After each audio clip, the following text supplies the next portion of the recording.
If you're a real estate agent and you're tired of cold calling, door knocking, and spending money on ads, then subscribe to this podcast. We discuss leveraging the power of YouTube for your real estate business and how these strategies earned us over $1 million in GCI our first year in real estate.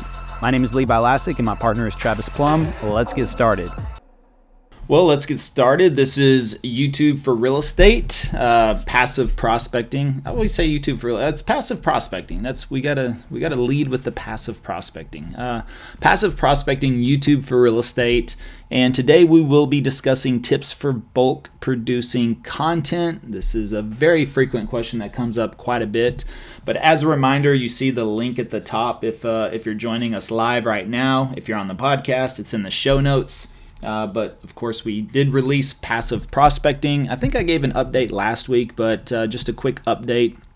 The book launch, I would say, was very successful, what we were looking for. The publisher, they said, hey, if we get to 300 copies the first week, that would be awesome.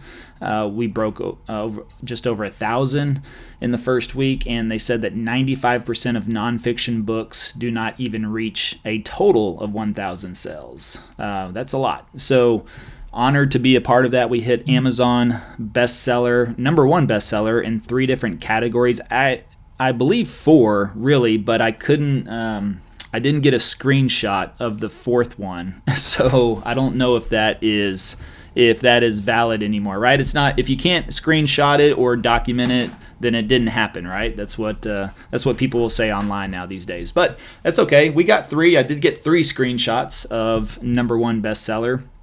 And in the categories that really matter, like social media for business, buying and selling homes, and real estate. And I think we were #1 in marketing or direct marketing, but again, I just missed grabbing that screenshot. But anyways, get your copy. We've got a link pinned at the top or in the show notes for the book Passive Prospecting. We've had a ton of positive feedback on it.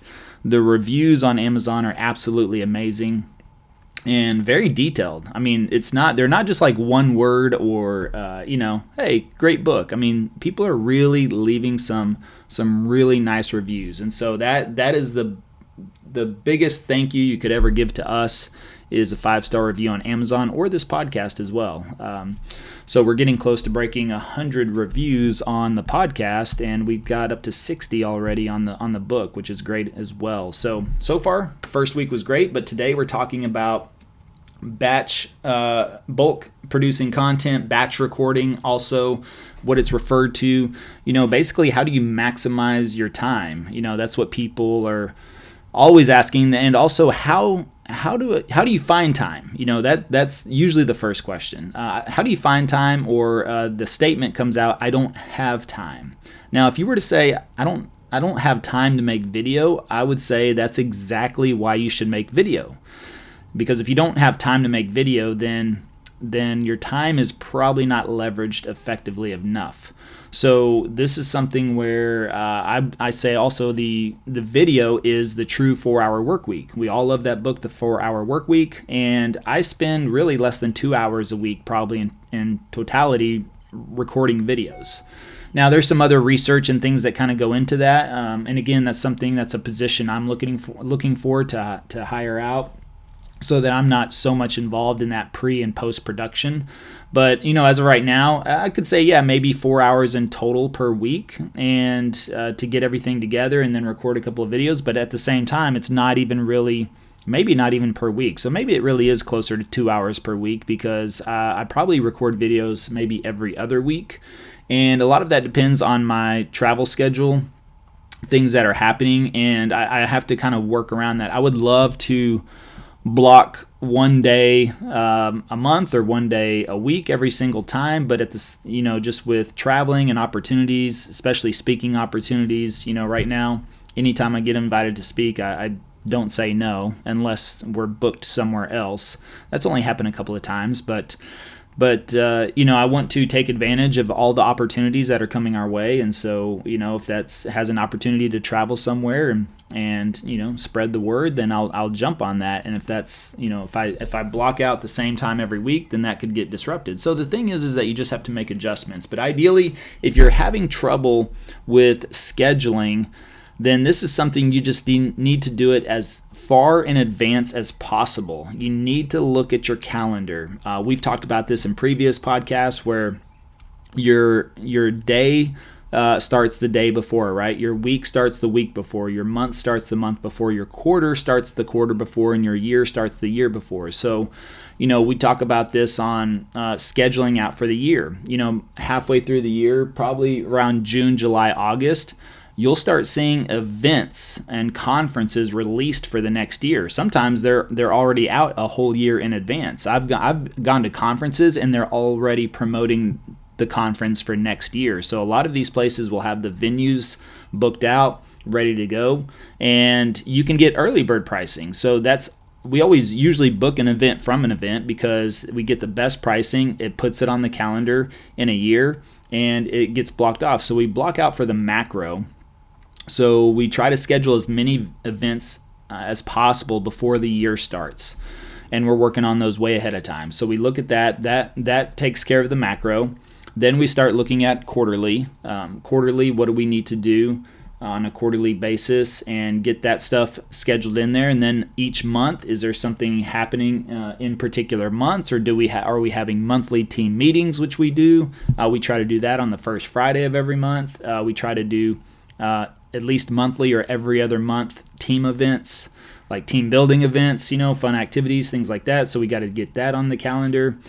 Client appreciation events every 6 months, so on and on. Those are things that should all be scheduled out in advance. When you do that, you're going to have your calendar is going to be, it should be full. It should be not full, but it should be 50% full, really, with all of the macro.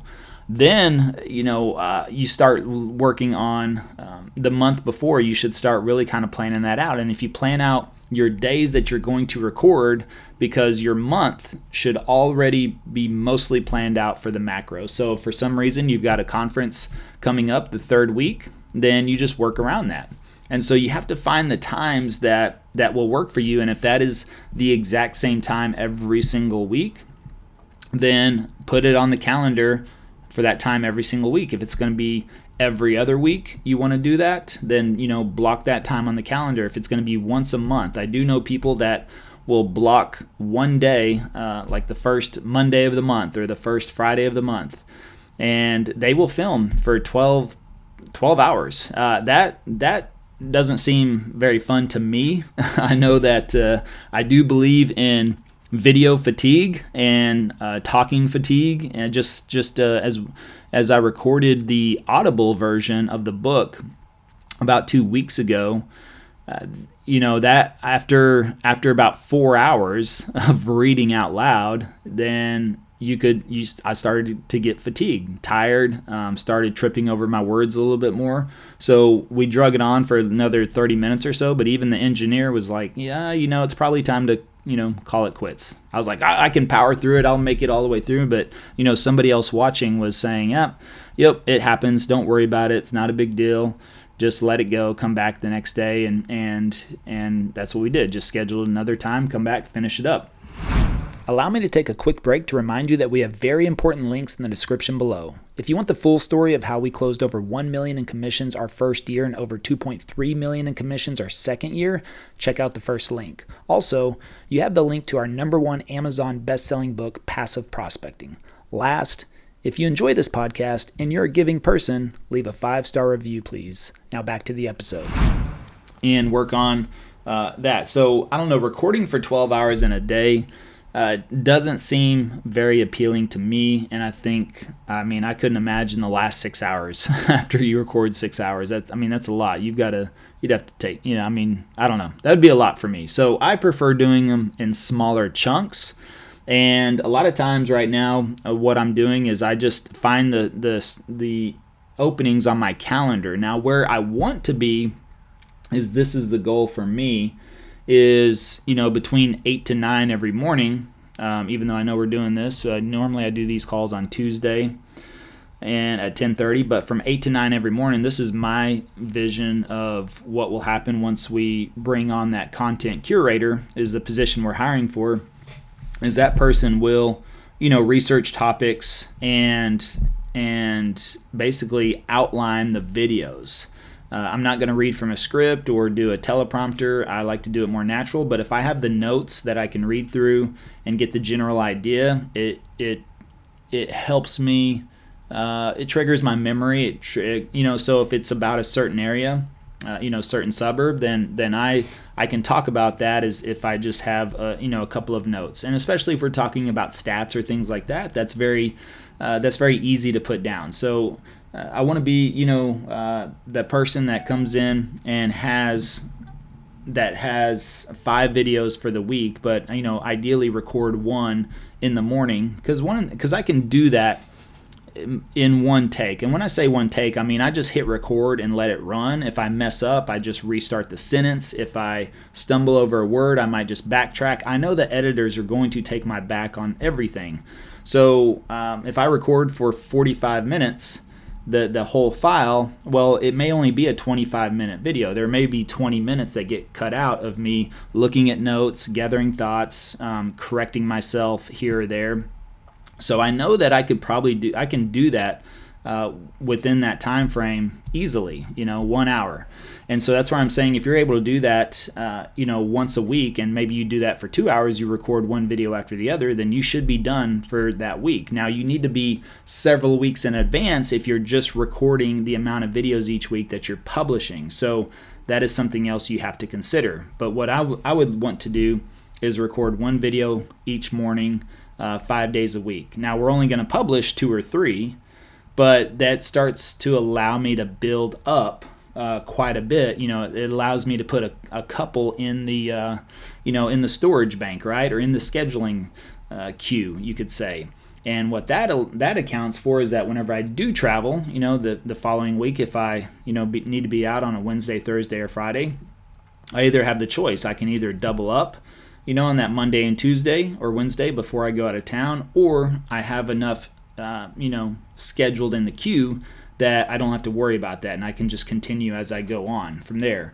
But if you're not in that position right now where you're going to have somebody that's helping you out on that, then the research comes down to you. And the thing is that what I do like about researching is that really helps you get familiar with your content. I think it makes you a lot more confident, a lot more comfortable with your video, because you've researched it, you put in the time and the effort, you've read through some things, you've likely read through several articles, then that does help you, I think, present a better video. And that's what you want to do in the beginning, and it's what I've done and still do to this day, is going through that. It's just we're at a point right now where I'm working through removing myself as much as possible for almost everything other than content. That's really the goal. You think about it, it's you think about an actor, they go to the set, right? I mean, they have their script, but otherwise everything's laid out. It's like, okay, here's your lines, and you're going to stand over here, you're going to do that, you're going to walk this way. They have a director, and they're going to have everything laid out for them. That person shows up and gets in character, although we're always in character, right? Because we're real estate agents, but and then shoots their scene. They're not worried about afterwards, okay, well, once you get that edited, let me look at, I don't know, maybe some actors do, but even to the fact of reviewing videos, I still review my videos just to double check, just to be sure. And sometimes I'll catch something that the editor didn't catch. But if I have somebody else doing that, I want to get to the point to where that person is more than capable of reviewing that. Now, what I will do is I'll go back and review maybe certain sections just to see how I am. The reason I review a lot of my videos right now is just to make sure that we didn't miss anything. But I'm also critiquing myself. I'm looking at, okay, what did I like about what I did? What did I not like about what I did? What could I change next time? And how can I improve? So from there, I've got a pretty good flow, a pretty good cadence. I think a lot of the videos I've been putting out recently are very consistent, and that comes with having a consistent lighting, setting, everything like that. So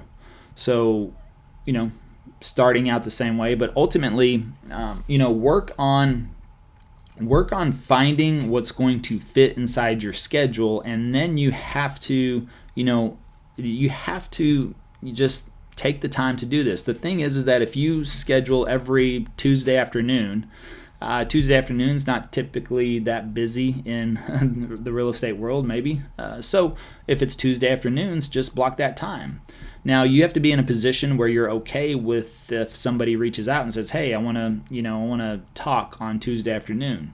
That's where you have to make a decision. If you're in part of your business where you're like, "Well, I already have an appointment at that time," I would never say, "Well, I'm filming or I'm recording video, so I can't meet with you." I would just say, "Hey, I've already got an appointment at that time. Could we meet an hour before, an hour after, first thing in the morning, or Tuesday morning instead of Tuesday afternoon?" Just try to redirect them.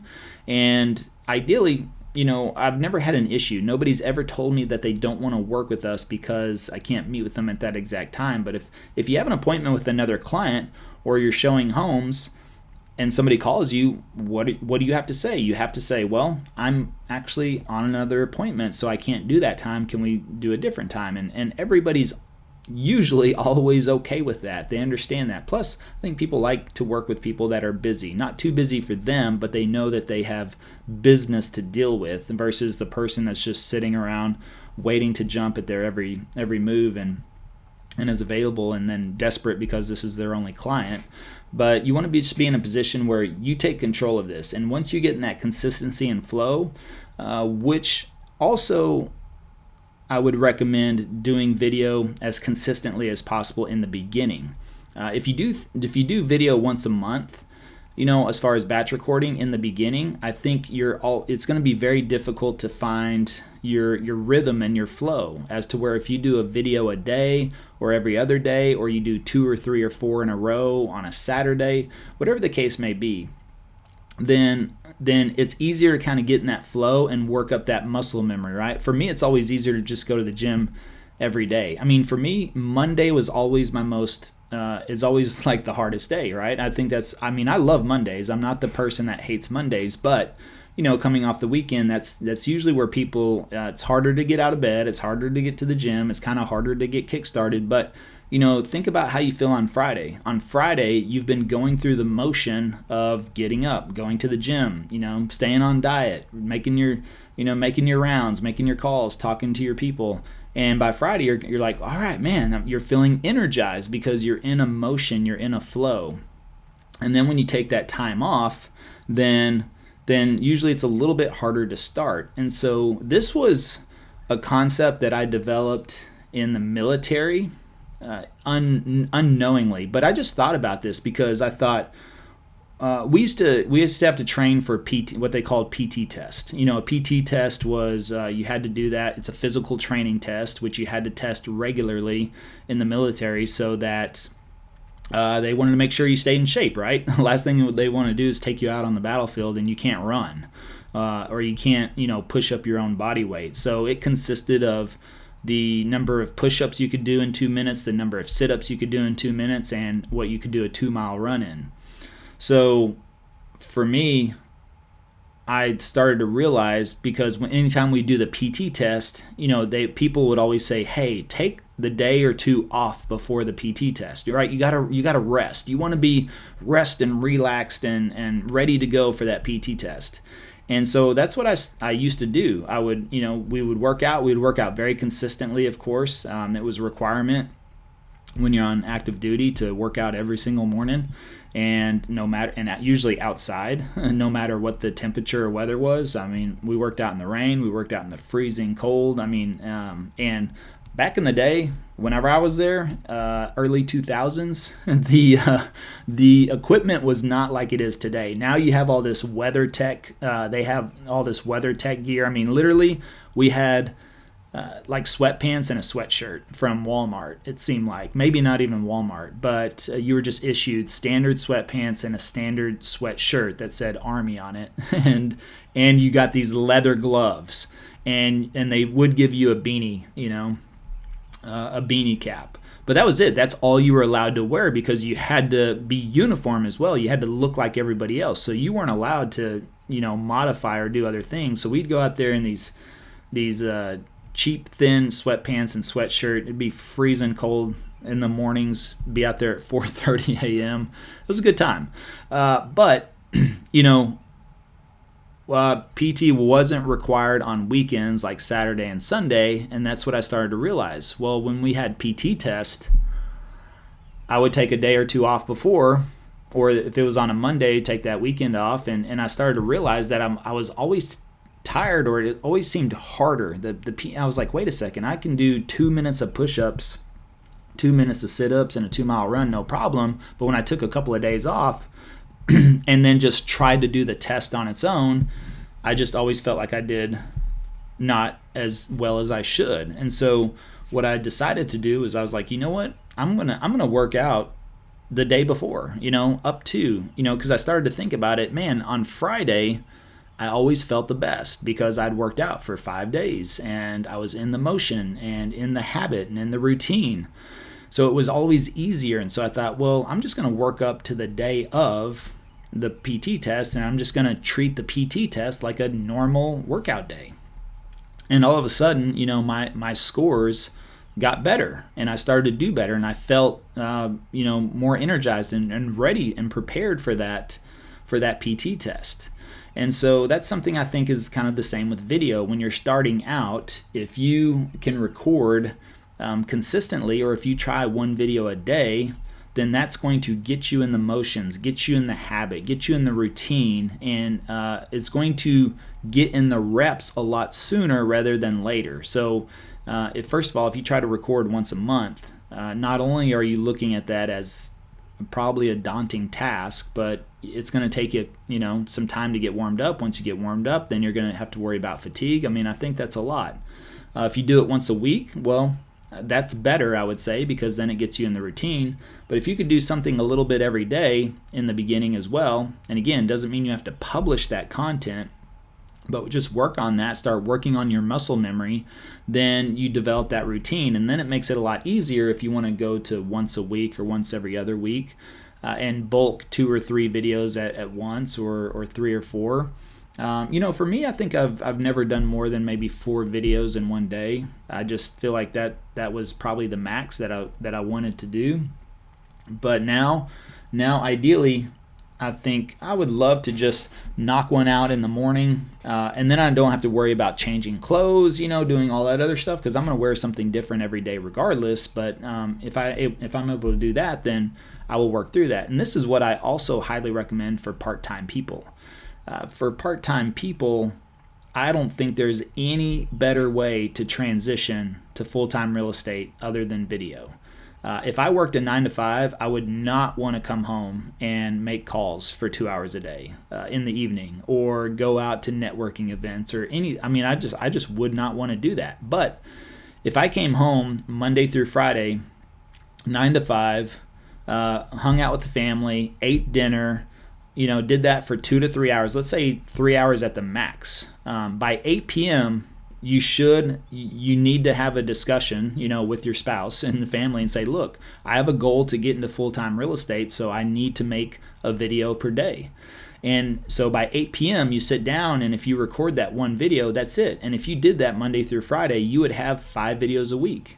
And it doesn't mean you publish 5 videos a week, but you have 2 or 3 you could publish. Now you've got 2 weeks possibly of content ready to go. Well, the next week you record another 5, and you record another 5. Well, within 1 month, you should have 2.5 months based on your publishing schedule worth of videos in a 1 month time frame. Plus, you're taking weekends off. That allows you a full Saturday and Sunday with the family, friends, whatever it is you want to do, because you're making that content during the week. Are those long weekdays? Yes. But the other choice is you record 5 videos on a Saturday. So if you'd rather spend your entire evenings with the family or doing something else, then you got to block out that time on Saturdays and record those videos. As you publish those, that's what I love about YouTube. YouTube is a slow growth platform, right? Usually. Somebody could see success very quickly, of course, but ideally, what happens is that you don't publish YouTube videos and get 50 calls the next day. you start to get 1 call and then 2 calls and then 3 calls. And then guess what? Your weekends are free because you're recording videos during the week and you're working your job. But now if somebody comes in and wants to see homes, now you have your weekends completely free. You don't feel bad because you're still recording videos, you're staying on task, you're staying on schedule, and you're growing from there. And then if you're doing that 5 days a week, you're going to be a lot more comfortable on video regardless. And if you're struggling right now with finding time or recording videos, then that's what I would recommend. You know, either you do that first thing in the morning or you do it at 8 o'clock at night, depending on when you feel most alert. So this isn't something like, if you're not a morning person, don't force yourself to get up and try to make a video whenever you have brain fog and your judgment is cloudy and you're exhausted. And if you're more of a night person, then make that video at night. It's not a big deal. So work on doing that. It's the consistency and the muscle memory and the repetitions and those types of things that will help you get better over time. But you should be able to find time every day, 5 days a week, once a week in a 3 to 5 hour period. Or again, if you want to do once a month, you could do that as well.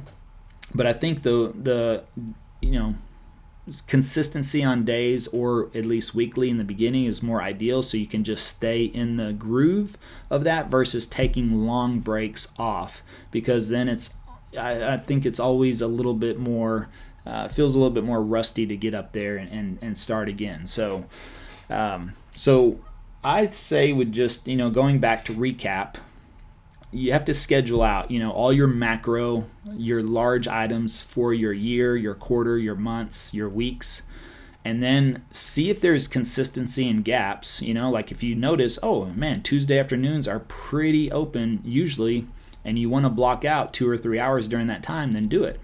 If you say, okay, well, look, it looks like I'm done by 8 o'clock every night, that's whenever I need to take my time. Okay, cool, that's when I'm going to do it. Or if you say, hey, I'm free in the mornings. My mornings are never really busy.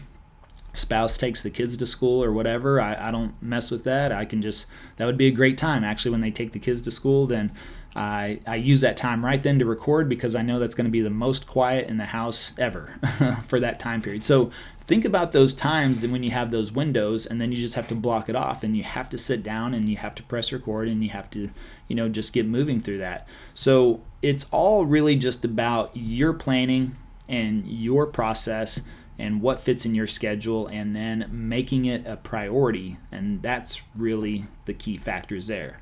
So I'm going to turn it over to Chrissy. Anything you would like to add to that, Chrissy? And how are you today? I'm doing awesome. Can you hear me okay? Yep.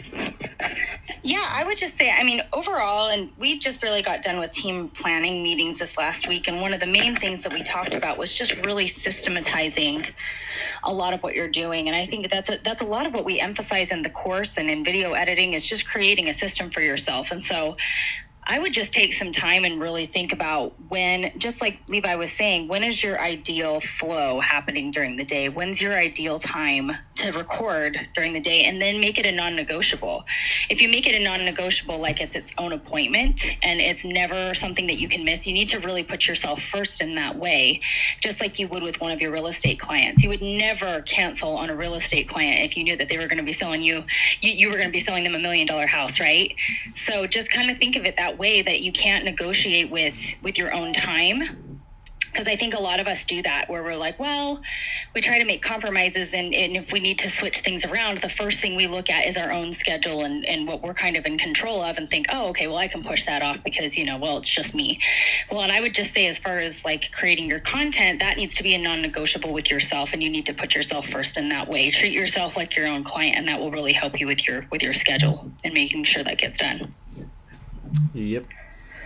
Adela, I saw Adela raise her hand earlier. Can you try to raise your hand again, Adela, if you still have a question? If not, you can throw it in the chat as well. And I'll check over to the chat real quick. Veronica says good morning. Good morning, Veronica. Adela says morning. And Veronica says good morning, Chrissy. And Veronica says congratulations, Levi. Thank you, Veronica. Scott, is the book different than the course? Yes. Well, the book will help you. It'll help you. I know somebody will make $1 million from that book. However, there's some components that are just, that could get lost in translation.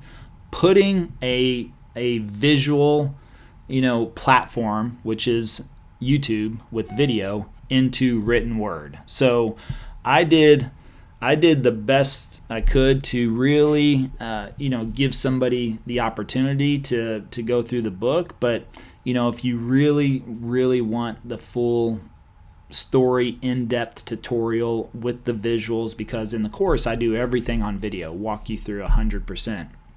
So I would say the book is an amazing foundation, and somebody will make $1 million from the book. Mark my words on that. I know that's for a fact. But I just had somebody I spoke with yesterday. They're like, "Hey, I bought the book, read it, loved it, and I want, they bought the course because they were like, I want that visual aspect to go along with it."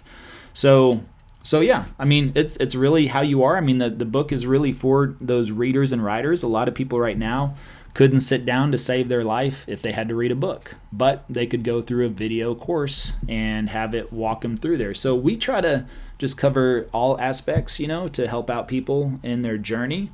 Some people will just read and they don't need the visuals. They'll be able to visualize that in their head and, implement, a lot of stuff from there. So let's see, Dave. What's up, David? David says, "Good morning from Virginia. Good to see you, my man." And let's see, Cannell says, "That's great. I've realized that if I don't post in the mornings, then I end up not posting, so I need to schedule that into my days." Yeah, absolutely, Cannell. So that is something too. If you're one of those people, that's like, that's why I go to the gym in the morning. I go to the gym in the morning because I will not do it in the afternoon, likely. So, which is why I've never done 75 hard either. Even though it's a noble cause, I would say I'm just not interested in working out in the afternoon. Now I understand that's a big discipline and mindset thing, and maybe that'll come into play down the road, just so I can join the 75 hard club. But otherwise, I'm not really interested in working out in the afternoon. If I don't do it in the morning, it's not going to happen. And I am a morning person. I was at this event yesterday in Fort Worth here, and Gene Frederick was up there talking, and this guy in real estate game for a long time, but he was like, raised a family, several kids, I don't know, like 4 or 5 kids, and he was like, no, I was done every day. By 3-4 o'clock. And if I did have a showing, he's like, the kids came with me. He didn't compromise. He's like, I picked up my kids every day at 3 o'clock. He goes, but I'm a morning person, so I'd get up early. And he goes, I'd have mainly my whole day done by 12 or 1 o'clock. At least everything that I needed to do. He goes, because that's whenever I was most energized, most clear, ready to go. I was picking up the kids by 3 o'clock, and he goes, yeah, was there a showing or two that happened on a weekday? Sure. He goes, I became known as the baby guy, the baby real estate agent too, because he goes, I literally, when I had his last newborn, he said he'd strap that kid on his chest and go to showings. And it's funny, the lady, another lady that spoke yesterday, she was absolutely amazing. She did 19 transactions her first year and 52 or something her second year, and she's a military spouse, and she was like, look, she's like, I move every year and a half, and I get to this new area, and I've got 4 kids or 3 kids and just had a new kid, and she goes, and I finally decided I want to do something more. I want to get out there and work. And so she knew they were getting transferred in 6 months. Or no, within a year, I believe. And she's like, I decided to get into real estate. And in Texas. So Texas is 180 hours compared to Florida is like 60. So it's different requirements for different states. Texas has one of the longest, exams as far as hours. And she was like, 3 kids, brand new baby. So her 4th kid, military spouse. So if her husband's in the military, he's out of pocket. Like if he's at work, there's no hey honey, can you come home real quick and watch the kids while I go show a house? Nope, that's not going to happen. So here she was, got started, and what did she start doing? She got all of her business from Facebook Marketplace. and just started working that really well. But she carried her kid around. She's like, I put on that chest, the little chest pack or whatever. She's like, I put my kid in there, and she's like, I'm going to showings, showing people around. And it's just amazing whenever you hear the success stories of people and the circumstances that they're in or that they've overcome. And it's like, man,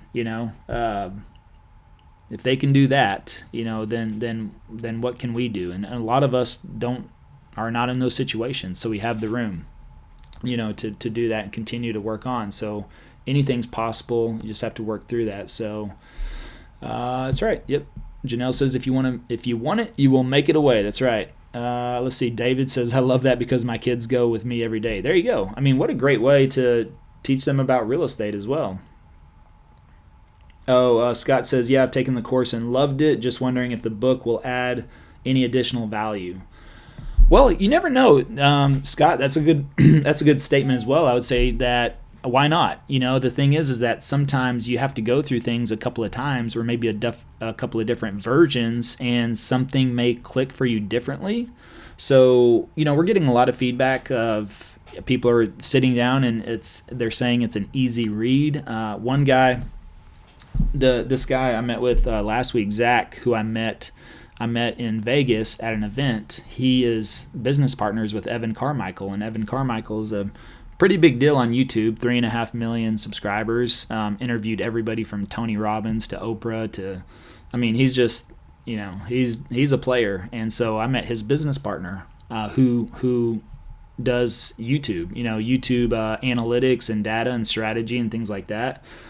So he texted me the other day, and he's like, Levi, he's like, your book, he goes, I'm reading a couple of other marketing books, he goes, that are actually New York Times bestsellers, and he was like, your book is so easy to read and follow and go through. He goes, it's just a really good flow. And I was like, cool. I was like, but what about the information? But so a lot of good feedback. So you never know. I think, Scott, if you want to really dig in on this and learn everything you can, then just like whenever I bought 8 different YouTube marketing books in the beginning, sometimes a lot of things get repetitive. But then in one book, I'm looking for really one nugget. That's my mindset. Anybody I listen to speak, any video I watch, any book I read, if I can pull one nugget, then to me that's valuable. That is worth whatever the case may be, because I believe in the compound effect. And the compound effect means that one idea, that one nugget, that one opportunity that I got to learn something or meet somebody will compound into something much greater down the road. So yeah, I've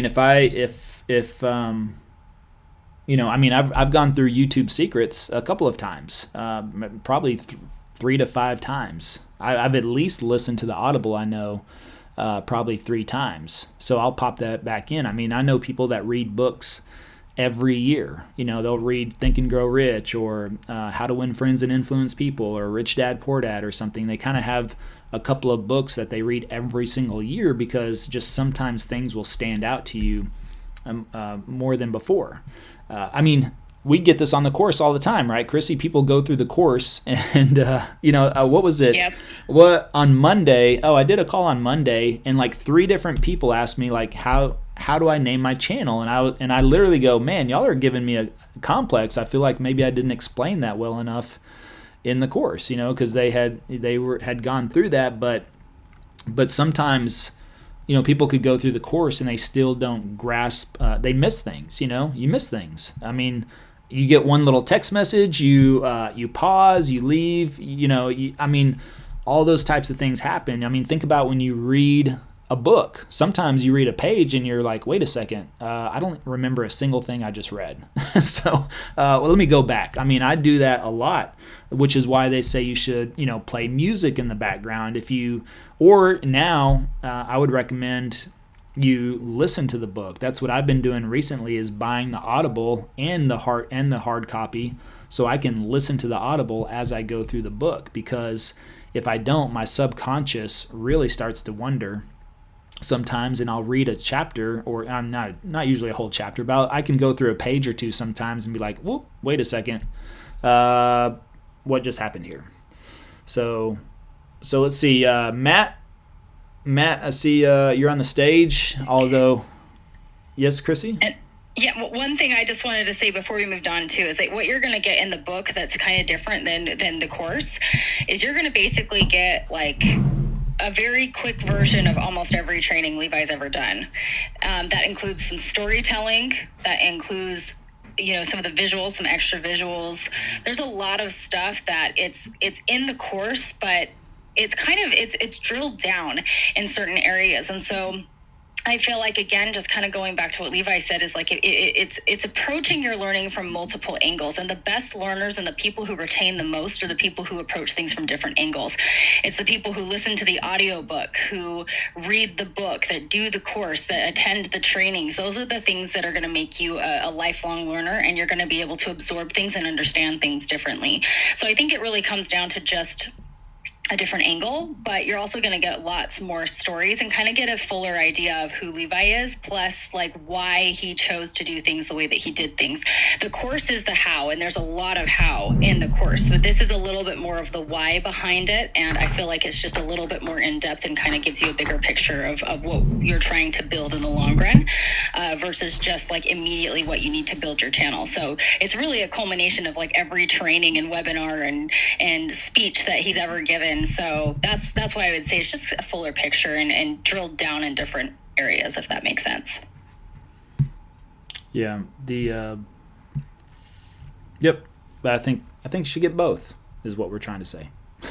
So. Exactly. And the audiobook when it comes out. Yes. All right. Well, I'm going to jump over to Matt real quick. Matt has no description, no followers, no following. He's basically, and he's new on Clubhouse. So Matt, this is your opportunity. Normally, we prefer people to have the little bit of a bio in there, but are you available? Did you have a question? Do you want to say hello? If not, then we'll move on. Let me check the chat again. So Adela said she's fine. I guess you don't have a question, so that's good. Let me see. Gary says, what I loved about the book is the chapters are short, and I read 2 chapters at a time while laying in bed at night. Great info as well. Okay, thanks, Gary. Appreciate that. Let's see. Sorry, Levi. Yep. This is Matt. So sorry about the not having the bio. This is first time on Clubhouse. Oh, no problem. Welcome.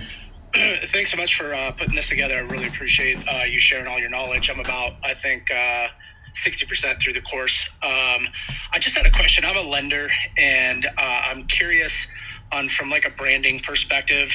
I know that obviously with the way you guys set up your, name of your channel, but also your Google My Business plus your team name and all of that. What do you recommend there in regards to like Google My Business and team name and those type of pieces, as well as being a lender and kind of transitioning some of the leads to the real estate agents? Yeah, are you saying that you're already well established and you have a brand in something else, or like a different? I've just been a lender for 20 years, so we do have a brand, but is it your company, or do you work with a like a major company? It's my company. It's a mortgage brokerage. Okay, so the question is around branding, naming the channel. I mean, the thing is that if you've branded, what's the name of your lending company? Impact Home Lending. Okay, so Impact Home Lending. That's whenever that you've built everything around Impact Home Lending, right? Correct. Okay, so the thing is that YouTube is just different. YouTube, nobody is likely going on YouTube and searching Impact Home Lending. So if you name your channel something else, I don't think that takes away from your brand. You could even, if you wanted to put your logo, on your banner, or I mean, people will understand that. I mean, we had nothing when we started, so it was easy for us to establish living in Dallas, Texas team. We kind of just built it all around that search term. But if you have Impact Lending, then it's okay, I think, to still brand around that. But the channel, I would still probably name the channel something that is search related, that relates to your city, because this is where a lot of lenders, I believe we talk about this in the course, is that this is where lenders, I believe, make a mistake here, is that they typically talk about everything mortgage, which nothing wrong with that. It's very educational to your clients, but the people searching that information are likely under contract with somebody else already. So you're capturing people whenever they probably run into a problem or something's not clear or they want to double check their lender. And so now they're researching, because nobody has ever called me and said, hey, Levi, before we get started, could you talk to me about escrow or title or, the mortgage process, or what is a FHA loan? What does that mean?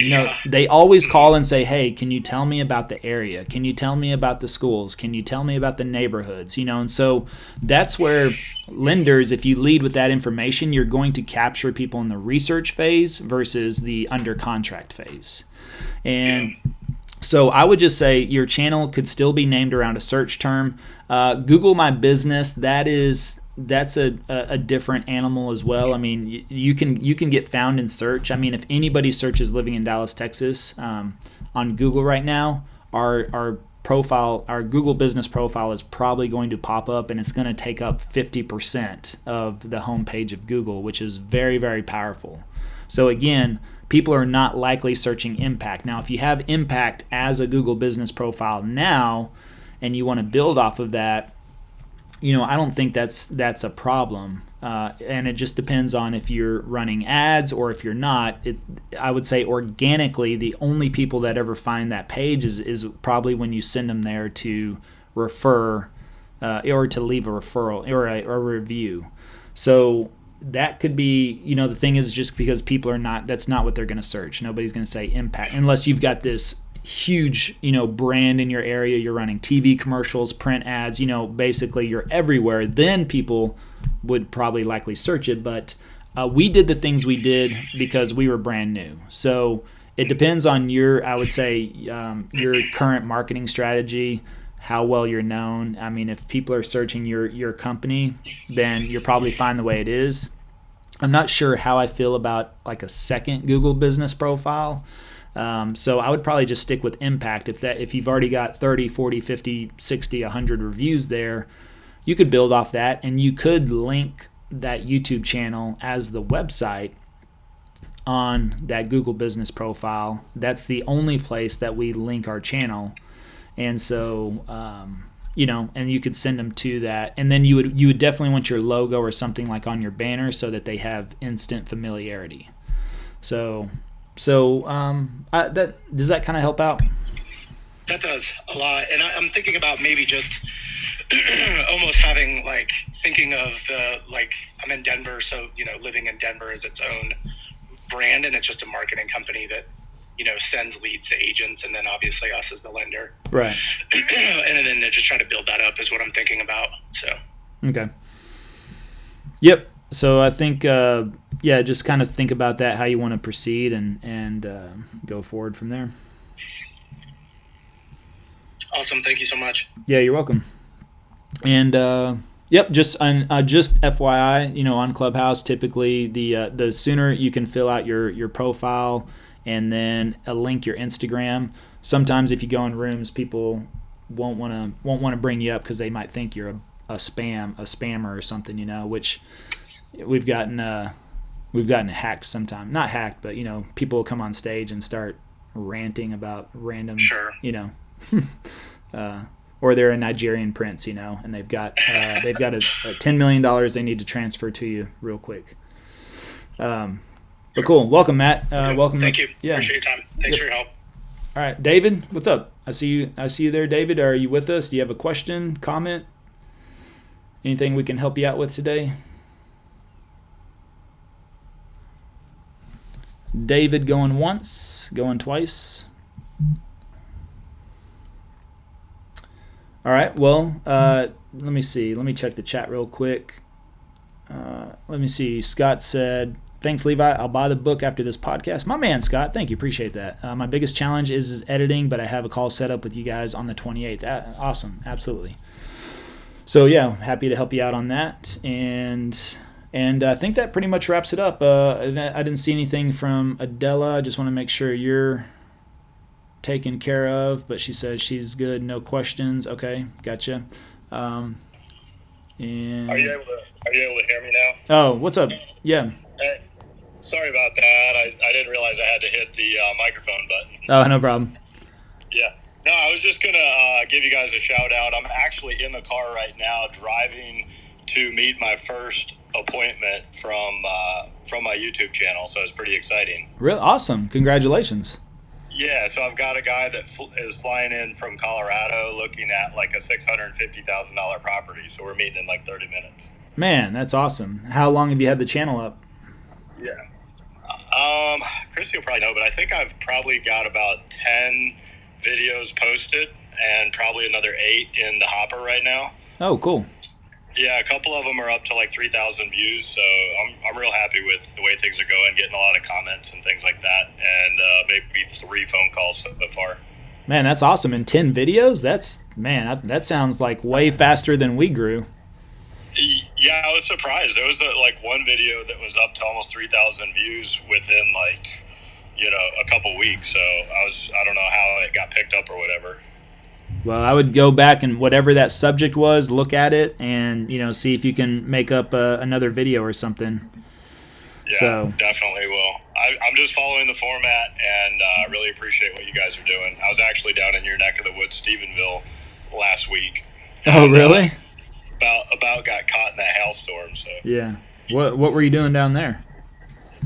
Well, unfortunately, I was there for a friend's dad's funeral, which wasn't terrible because I hadn't seen him in 20 years, but it was great to see some old friends. So. Well, how do you? Sorry to hear that. Yeah. So you got friends from Stephenville area? Yeah, I've got some friends in Stephenville. Actually, my friend's wife is like one of the number 1 agents in Stephenville. And I told her about you, so you may be getting a call from her too. She's like $1 million producer out there. Okay, cool. Well, you got to sell like 50 houses to hit $1 million in Stephenville. Yeah, well, she does a lot of big ranches. Oh yeah. There's definitely plenty of money out there. Yeah, and she's like a 18-time world champion roper, and so she's got contacts with all like the big land people out there. Nice. Oh man. Yeah. That land and ranch channel would kill it. Yeah, definitely. That's what she was like, I don't have time to film it once a week. I was like, well, you probably should make time, but. Yeah. Cool. Well, that's great. Great feedback, Dave, man. Happy for you. I'm glad to hear that. 10 videos. There you go. 10 videos, thousands of views, first clients already in, showing. I mean, that's amazing. Yeah. Well, I'm going to jump off because I'm driving on a bad road, so you'll probably all right. Up anyway here. Be careful. Well, that's good. That's a good spot to end on right there. Again, remember, passive prospecting, dominate your market without cold calling, chasing clients, or spending money on ads. The book is out now, available on Amazon. That link is in the show notes. We have a couple of other links in the show notes as well. So if you're interested in anything else that we can help you out with, happy to chat. And find us. We do several trainings every single week, and we've got to jump, and we will see you next week. Thank you for joining us on today's podcast. If you're interested in partnering with us to access our YouTube course and coaching at no cost, schedule a call at passiveprospectingpartner.com.